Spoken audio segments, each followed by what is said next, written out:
Hey guys, so today I wanted to give you a little bit more backstory about the shade garden and where it came from, what my thought process was, and where we are today.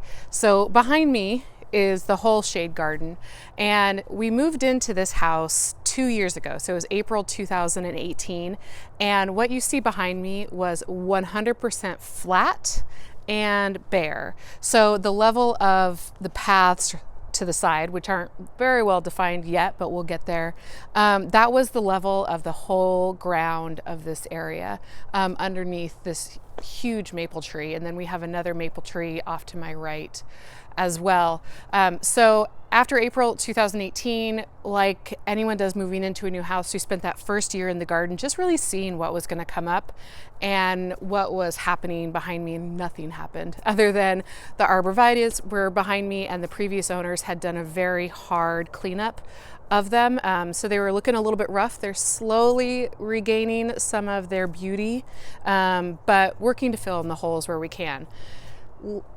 Last year, what we did was in the early spring when the maples dropped all of their helicopters, I was really looking at the space to say, okay, what can I do? I had almost 50 hostas in pots just scattered around the garden, and I needed somewhere to put them. So I toyed with, okay, do I sell some of them off? I gave some to friends. But then when all the helicopters fell out of the maple tree, I started getting a vision of a path going around the maple tree. And really what I did is I just took out my rake and I raked out a path, and we'll put up a picture of what that looked like, because I took a picture to share with my dad, to share with others, and just to say, what do you think? So after all the helicopters were gone and doing some cleanup, what I did is I took all those hostas that were in the pots and I actually placed them in the pots in the areas of the garden bed. So in the triangle off to my left, in the area around this tree, and then also off into the area to my right, which is more of a back corner area. And just to see how things would look, get a sense over the course of the whole summer last year of what that would look like. Once that was in place, started realizing I'm not going to be able to dig in to the ground.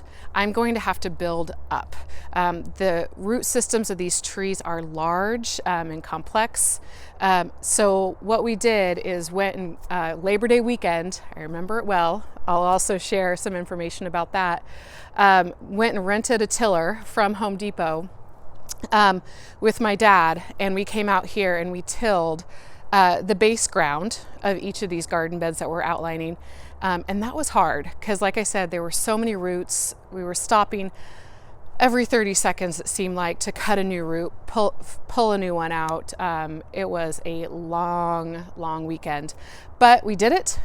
We got the soil roughed up a little bit and then brought in 5 yards of topsoil and placed topsoil in each of these beds. Now we did that with the potted hostas in place. And so what that did is it told us what level, what height we needed to get the dirt up to.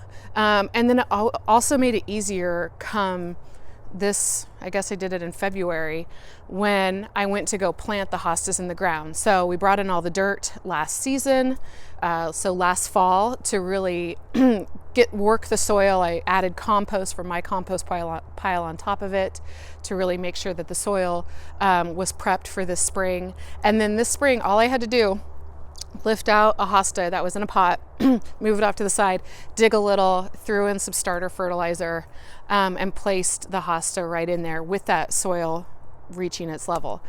So if you look around, you can now see that some of these hostas are starting to pop, and it is so exciting.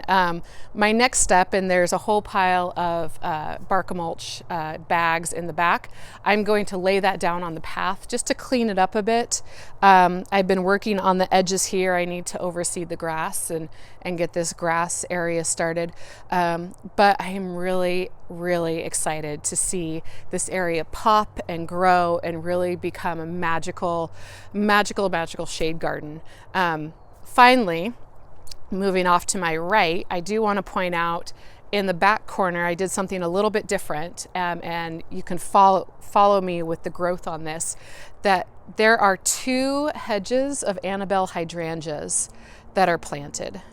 And so there's one off to the left, heading back towards the back fence, and then a line going across my back here. And those converge on a gentle giant hosta that I planted in the ground over there that I'm so excited about because it just popped out of the ground. So that hosta will get to about 5 feet tall and 8 feet wide.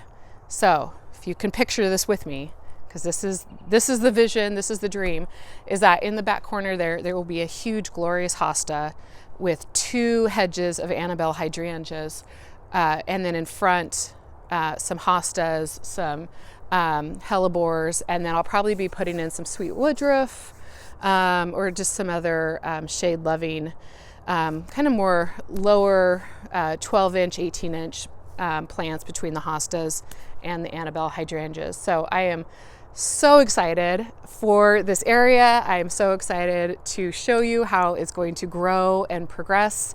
And thanks for watching, and we'll see you next time. If you like what you see, be sure to hit subscribe and like, and hit the bell if you want to be notified for new videos. Thanks.